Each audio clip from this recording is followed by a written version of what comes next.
Orang-orang hanya tahu musang dan dendam. Tapi mereka tidak tahu musang lebih tahu berterima kasih daripada manusia.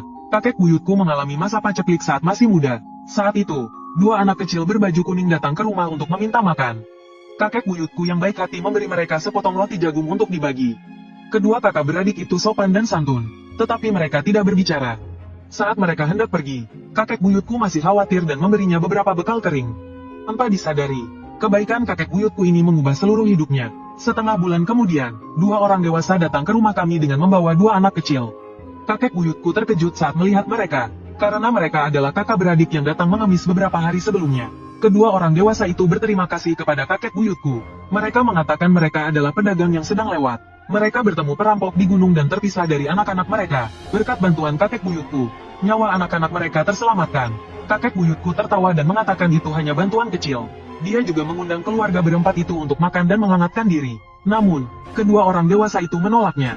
Mereka mengatakan mereka harus bergegas ke ibu kota. Mereka meninggalkan sebuah peti untuk kakek buyutku sebagai ucapan terima kasih. Sebelum kakek buyutku sempat menolak, mereka bergegas pergi. Kakek buyutku hanya bisa tertawa kecil dan menyeret peti kayu besar itu kembali ke rumah. Saat dibuka, ternyata peti itu berisi emas batangan. Kemudian, kakek buyutku pindah dari gunung ke kota. Dan dengan uang itu, dia memulai bisnis properti. Dengan cepat, dia menjadi orang kaya terkenal di provinsi itu. Setelah kaya, kakek buyutku segera menikahi 3 selir. Ingin merasakan pahitnya cinta di dunia ini. Anehnya, tidak ada satupun istrinya yang hamil. Kakek buyutku mengunjungi hampir semua rumah sakit di negeri ini untuk mendapatkan seorang putra. Dan menghabiskan banyak uang. Tetapi rumah sakit mengatakan dia tidak memiliki masalah kesehatan. Pada saat itu, kakek buyutku memiliki banyak antek. Salah satunya memberi saran. Dia mengatakan bahwa feng shui rumah besar keluarga Guo bermasalah. Penyakit yang tidak dapat disembuhkan rumah sakit, mungkin bisa disembuhkan oleh ahli feng shui. Kakek buyutku dulunya seorang tukang kayu yang tiba-tiba menjadi kaya dalam semalam. Tapi sebenarnya dia bukan orang yang punya pendirian kuat. Jadi pada hari itu juga, dia membayar seorang ahli feng shui. Namanya Sun. Konon dia cukup terkenal di kota. Setelah memasuki rumah, dia berjalan mengelilingi halaman sambil memegang kompas. Kemudian dia duduk di meja dan memejamkan mata. Sekitar setengah jam kemudian, Tuan Sun berkata, Anda mendapatkan kekayaan besar, tetapi seseorang telah memutuskan garis keturunan keluarga Guo Anda. Anda, seorang tukang kayu miskin, menikmati kekayaan dan kemakmuran seumur hidup. Itu tidak rugi. Kakek buyutku tidak mengerti dan bertanya dengan panik. Saya tidak mencuri atau merampok. Siapa yang ingin memutuskan keturunan keluarga Guo saya? Tuan Sun menghela nafas dan berkata, Tuan Guo, apakah Anda belum mengerti? Yang memberi Anda peti emas batangan itu bukanlah manusia. Itu adalah siluman musang kuning dari gunung. 3 tahun lalu, saat paceklik, bukan hanya hewan, tetapi banyak orang juga mati kelaparan. Siluman musang tua hanya bertahan dengan sekuat tenaga. Anak-anaknya kelaparan dan turun gunung untuk mencari makanan. Itulah sebabnya mereka datang ke rumah Anda. Anda berbaik hati menyelamatkan mereka. Dan siluman musang selalu membalas budi. Setelah musim paceklik berlalu, mereka memberi Anda peti emas batangan itu. Kakek buyutku masih tidak percaya dan bertanya, jika mereka benar-benar siluman musang yang sakti, mengapa mereka harus mengemis? Mereka bisa saja merampok saya dan saya tidak bisa berbuat apa-apa. Mendengar ini, Tuan Sun tertawa dan berkata, Tuan Guo, Anda tidak tahu, justru karena mereka sakti, mereka tidak berani menyakiti orang dengan mudah. Meski begitu, masih ada hukum langit yang berlaku. Kakek buyutku masih belum terlalu percaya. Tuan Sun melanjutkan, coba pikirkan baik-baik, baik dua anak itu maupun keluarga berempat itu. Apakah mereka pernah masuk ke rumahmu? Mendengar itu, kakek buyutku mengangguk dan berkata, memang benar, meskipun aku mengundang mereka, mereka tidak mau masuk dan duduk. Tuan Sun melanjutkan, itu karena di balok rumah Tuan Guo terukir kata-kata berikut, Jiang Taigong ada di sini, tidak ada pantangan. Dengan Jiang Taigong di balok rumah, bagaimana mereka bisa masuk? Kakek buyutku langsung berdiri dengan penuh semangat setelah mendengar ini. Karena kata-kata di balok itu diukirnya sendiri. Orang biasa tidak mengetahuinya. Namun, Tuan Sun langsung mengetahuinya. Sungguh orang yang luar biasa. Namun, kakek buyutku masih bingung dan bertanya. Karena aku menyelamatkan anak musang kuning. Seharusnya mereka membalas budiku. Lalu mengapa sekarang mereka menyakitiku? Mendengar itu, Tuan Sun menggelengkan kepala dan berkata, musang kuning memiliki sifat jahat dan selalu membalas budi. Mereka memang bermaksud memberimu kekayaan dan kemakmuran. Tetapi, kamu terlahir dengan keberuntungan yang tipis dan tidak ditakdirkan untuk menikmati kesempatan ini. Artinya, kekayaan ini kau dapatkan dengan menukar keberuntungan keluargamu. Selain itu, balasan budi mereka hanya untukmu. Selama kamu masih ada, mereka tidak akan bertindak sembarangan. Tetapi, aku khawatir setelah kamu tua dan meninggal, musang kuning akan mengambil kembali semua yang mereka berikan. Saat itu, keluarga Guo pasti akan mengalami masalah. Kakek buyutku menyadari masalahnya besar dan segera meminta Tuan Sun untuk mencari solusi. Setelah berpikir sejenak, Tuan Sun berkata, masalah ini tidak sulit untuk diatasi. Aku memberimu dua pilihan. Pertama, kembalikan semua uang yang diperoleh keluarga Guo kepada Musang Kuning. Dan hiduplah dengan damai sebagai tukang kayu. Kedua, bunuh keluarga Musang Kuning berempat itu. Itu juga bisa menyelesaikan masalah ini. Pilihlah sendiri. Mendengar ini, wajah kakek buyutku berubah drastis. Setelah terbiasa hidup kaya, tentu saja dia tidak ingin kembali ke kehidupan sebelumnya. Namun, kakek buyutku tidak tega membunuh kedua anak yang lucu itu. Dia tidak bisa tega membunuh mereka. Melihat kakek buyutku kesulitan membuat keputusan, Tuan Sun menggelengkan kepala dan berkata, ini masalah serius, Tuan Guo. Pikirkan baik-baik dan suruh seseorang menjemputku di kelenteng King Feng setelah kau membuat keputusan.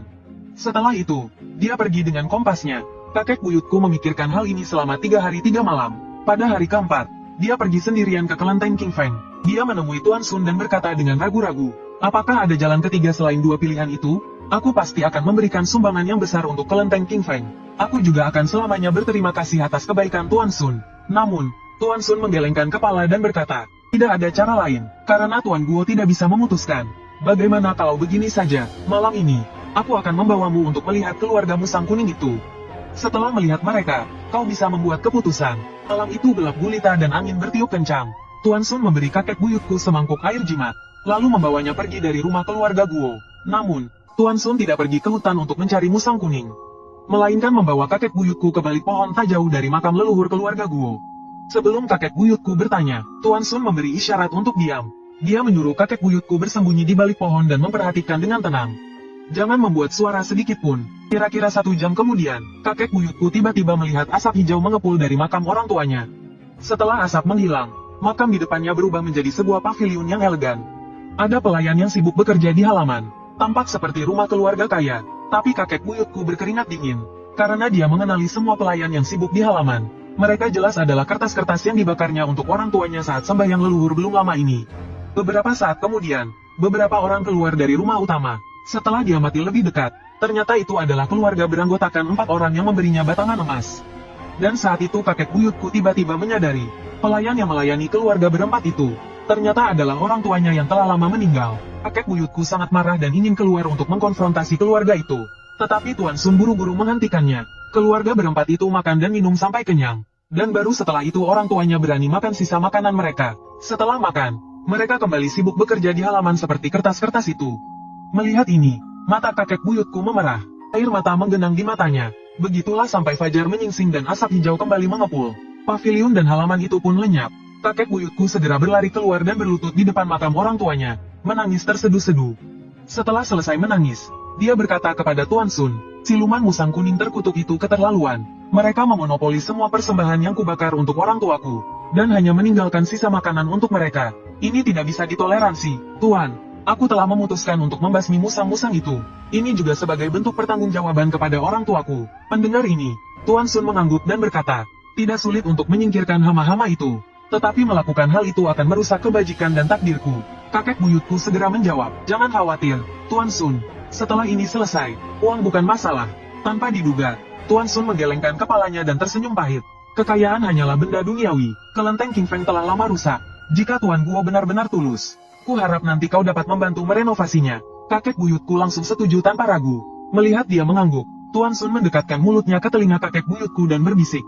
Siluman Musang Kuning sangat suka keramaian. Lakukan ini dan itu, begitu dan begini. Setelah sampai di rumah, kakek buyutku pertama-tama mengirim orang untuk mencari grup wayang kulit.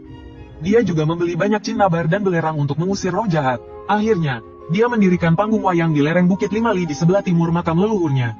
Di belakang panggung, dia meletakkan tablet peringatan untuk orang tuanya. Ada banyak buah-buahan dan persembahan di meja. Siluman Musang Kuning suka keramaian. Pertunjukan hantu ini sebenarnya dinyanyikan untuk Musang Kuning.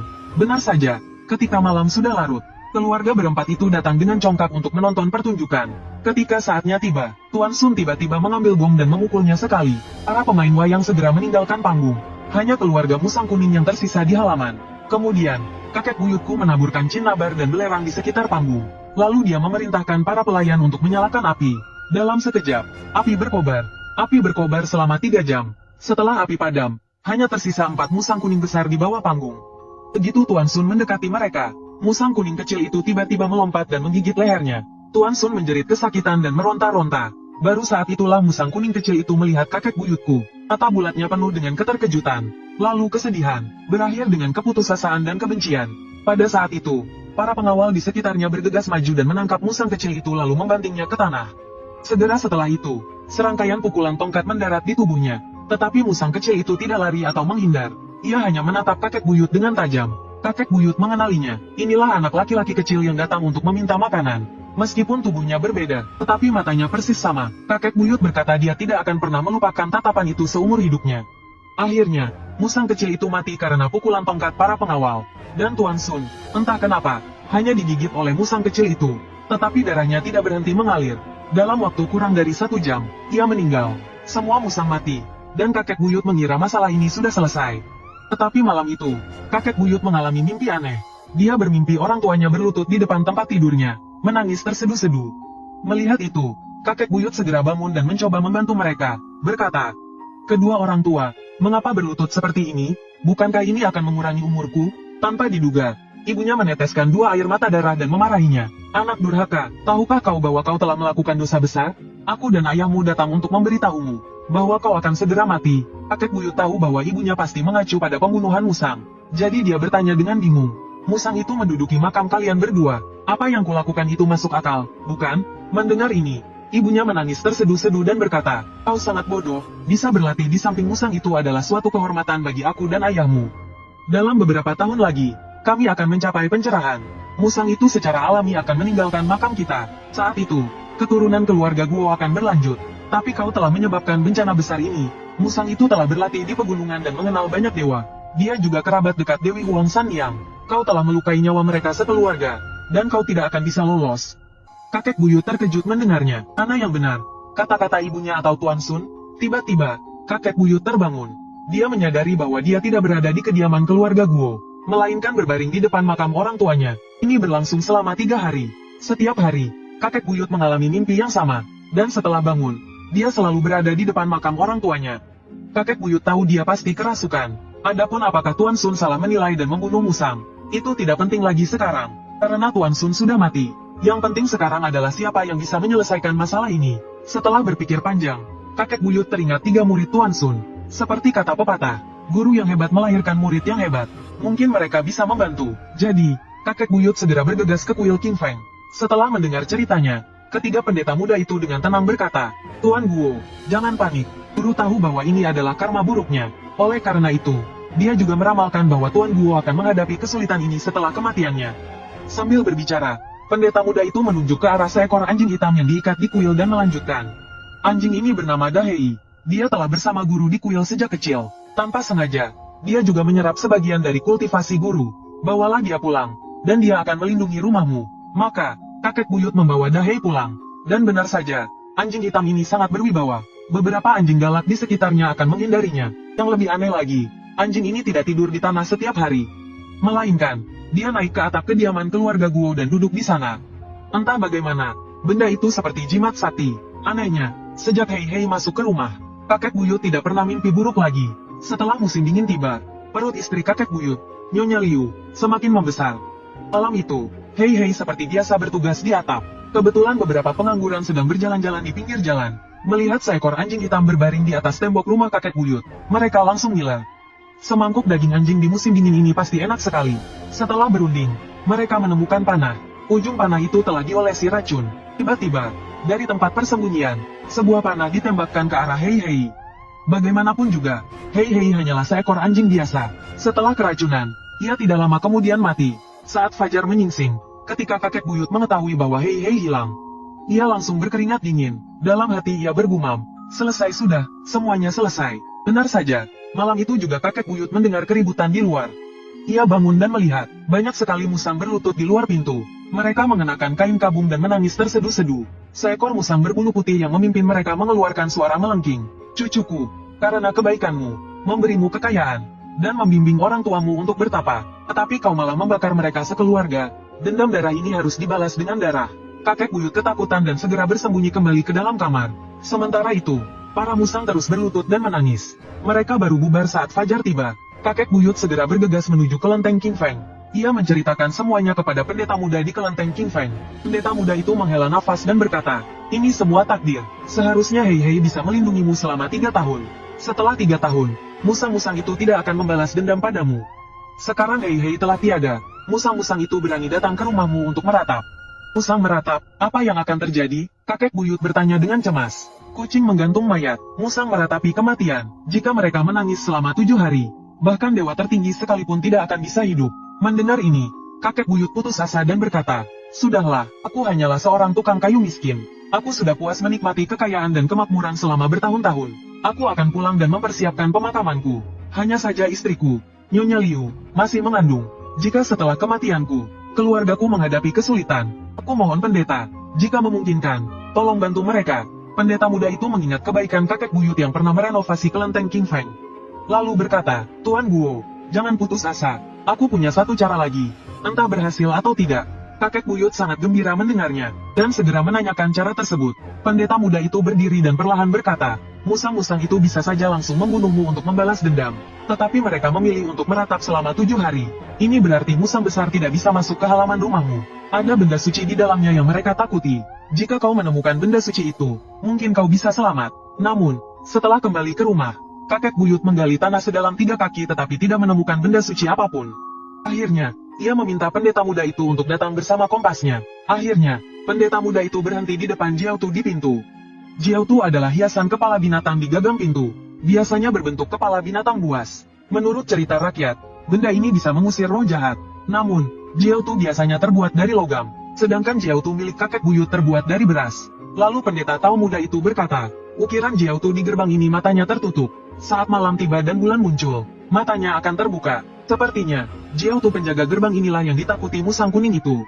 Mendengar itu, kakek buyut mengerutkan kening, tampak berpikir, karena kakek buyut adalah seorang tukang kayu di masa mudanya.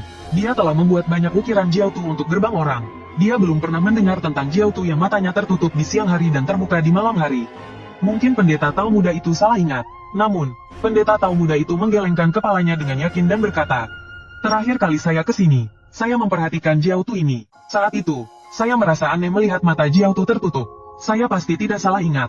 Tuan Guo, Anda juga sepertinya berasal dari keluarga tukang kayu. Pernahkah Anda mendengar tentang buku luban yang hilang? Kakek buyut tentu saja tahu tentang buku luban. Keahlian tukang kayu itu luar biasa. Konon, ahli Feng Shui memiliki kemampuan untuk melihat bumi dan langit. Dan tukang kayu juga memiliki buku rahasia yin dan yang mereka sendiri. Tukang kayu menghormati luban sebagai leluhur mereka. Oleh karena itu, buku rahasia ini disebut buku luban. Buku luban dibagi menjadi 2 bagian. Bagian atas membahas tentang teknik pertukangan ortodoks, yang sekarang disebut sebagai ensiklopedia pertukangan dengan penjelasan gambar. Sedangkan bagian bawah adalah buku yang hilang yang jarang diketahui, juga dikenal sebagai seni kutukan. Guru kakek buyut saya pernah berkata, mereka yang mempelajari buku yang hilang dari buku luban bukan hanya tukang kayu, tetapi juga bisa disebut sebagai penyihir. Kakek buyut tertawa getir dan berkata dengan nada mengejek, jika benar-benar bisa menjadi penyihir, siapa yang mau menjadi tukang kayu yang bekerja keras? Kakek buyut jelas tidak percaya bahwa buku yang hilang benar-benar ada. Namun, pendeta tahu muda itu menggelengkan kepalanya dan berkata, setiap profesi memiliki warisannya sendiri. Kami, para penganut Tao, juga sama. Yang dihormati oleh para penganut Tao bukanlah manusia, melainkan dewa. Dan yang dibudidayakan oleh para penganut Tao bukanlah dewa, melainkan semua makhluk. Terlepas dari itu, kemampuan Jiaotu untuk membuka dan menutup matanya jelas bukan jimat Tao. Ini bukanlah jimat dari Taoisme, namun, dapat mengusir roh kuning yang telah mencapai kekuatan tertentu. Menurut pendapatku, satu-satunya harapan Tuan Guo kali ini ada di sini. Orang yang memahat Jiaotu ini, pasti seorang ahli yang tidak kalah hebat dari guruku. Jika kita menemukannya, mungkin ancaman terhadap Tuan Guo dapat diatasi. Setelah mendengar ini, kakek besar segera mengirim orang untuk menyelidikinya. Ternyata, mandor yang membangun gerbang itu adalah guru Mao dari luar kota. Saat itu, seorang pekerja muda di bawahnya membuat sedikit kesalahan. Meskipun guru Mao segera memperbaikinya, tapi pengurus Wu yang keras kepala, menggunakan kesempatan ini untuk memotong lebih dari separuh gajinya. Beruntung istri pertama kakek besar, Nyonya Liu, kebetulan lewat. Mengingat bahwa guru Mao dan kakek besar dulunya adalah pengrajin, dia membayar penuh gaji yang tertunda itu. Sebelum pergi, guru Mao, sebagai tanda terima kasih, mengambil cinnabar dan kuas. Lalu dia dengan hati-hati membuat 2 titik pada mata Jiaotu. Setelah itu, guru Mao berkata kepada Nyonya Liu, Jiaotu adalah anak naga. Melukis naga harus menyempurnakannya. Tanpa menyempurnakan, itu bukan naga. Semoga keluarga Guo makmur. Jika Anda membutuhkan bantuan kami lagi, kirim seseorang ke Gang Daohua di luar kota provinsi. Mendengar ini, biksu muda langsung berdiri dengan gembira. Menyempurnakan naga memang luar biasa. Guru Mao pasti seorang ahli tersembunyi. Setelah mendengar ini, kakek besar langsung bergegas menuju luar kota bersama rombongannya. Setelah tiba di sana, kakek besar langsung menyatakan maksud kedatangannya. Mintalah Tuan Mao untuk memeriksa kediaman keluarga Guo. Dalam perjalanan, kakek buyut bertanya mengapa Jiao Tu begitu ajaib. Tuan Mao menjawab, awalnya aku ingin merahasiakannya, tetapi mengingat kebaikan Nyonya di masa lalu, aku menggunakan Cinnabar untuk memberi mata pada naga. Jiao Tu yang memiliki mata menjadi dewa pelindung gerbang. Saat malam tiba, matanya terbuka lebar, dan tidak ada roh jahat yang bisa memasuki rumah. Kakek buyut sangat gembira mendengarnya. Segera setelah pulang, dia mengadakan pesta besar untuk menyambut Tuan Mao. Setelah makan, kakek buyut menceritakan kembali kisah Dewa Luwak Kuning secara lengkap. Tuan Mao mengerutkan kening setelah mendengarnya dan berkata, perselisihan antara Tuan Guo dan Luwak Kuning seharusnya tidak menjadi masalah besar. Tetapi kesalahannya adalah Tuan Guo tidak mau melepaskan kekayaannya, dan juga tidak ingin garis keturunan keluarganya terputus. Dan yang lebih salah lagi, dia melukai nyawa keluarga Luwak Kuning yang beranggotakan 4 orang itu. Mendengar itu, kakek buyut segera menundukkan kepala dan bertobat. Ya, aku sudah menyadari kesalahanku, tetapi nasi sudah menjadi bubur. Kumohon, Tuan Mao, carikan cara untuk menyelamatkan nyawaku. Tuan Mao menghela nafas, lalu mengeluarkan sesuatu dari sakunya dan meletakkannya di atas meja. Tuan Guo dulunya adalah seorang tukang kayu miskin. Apakah Anda mengenali benda ini? Ini penggaris luban. Sebagai tukang kayu, tentu saja aku mengenalnya. Apakah ada sesuatu yang istimewa? Kakek buyut bertanya dengan bingung. Tuan Guo tidak mengerti teknik Keimen, jadi tentu saja tidak tahu. Penggaris luban adalah alat magis yang ditinggalkan oleh leluhur kita, luban. Ia bisa melawan dewa yang tidak dikenal dan makhluk jahat. Tuan Mao menjelaskan. Benarkah? Kakek buyut bertanya dengan penuh kebingungan. Lagi pula, dia telah menjadi tukang kayu selama separuh hidupnya dan baru pertama kali mendengar hal ini. Tuan Guo seharusnya pernah mendengar bahwa para pendeta Tao dari Maosan sering menggunakan benang tinta beras ketan untuk menaklukkan zombie. Tapi pernahkah Anda berpikir, mengapa para pendeta Tao menggunakan benang tinta untuk menaklukkan zombie? Kata Tuan Mao, apakah benang tinta milik tukang kayu seperti kami juga merupakan benda suci untuk mengusir roh jahat? Kakek buyut bertanya. Tuan Mao mengangguk dan berkata, benar, dahulu kala, terjadi kekeringan berkepanjangan dan rakyat menderita. Leluhur kita, Luban, menduga bahwa kekeringan disebabkan oleh roh jahat. Maka dia mengajari orang-orang cara menggunakan patok kayu untuk melawan roh kekeringan. Inilah sebabnya mengapa tradisi menggunakan patok kayu untuk melawan kekeringan terus berlanjut. Setelah roh kekeringan dipukul, jika dibakar, gas beracun akan menyebar dan meracuni penduduk. Oleh karena itu, leluhur Luban menggunakan benang tinta untuk menekannya. Kemudian, metode ini menyebar ke para pendeta Tao Maosan, dan benang tinta menjadi alat ampuh mereka untuk menaklukkan zombie.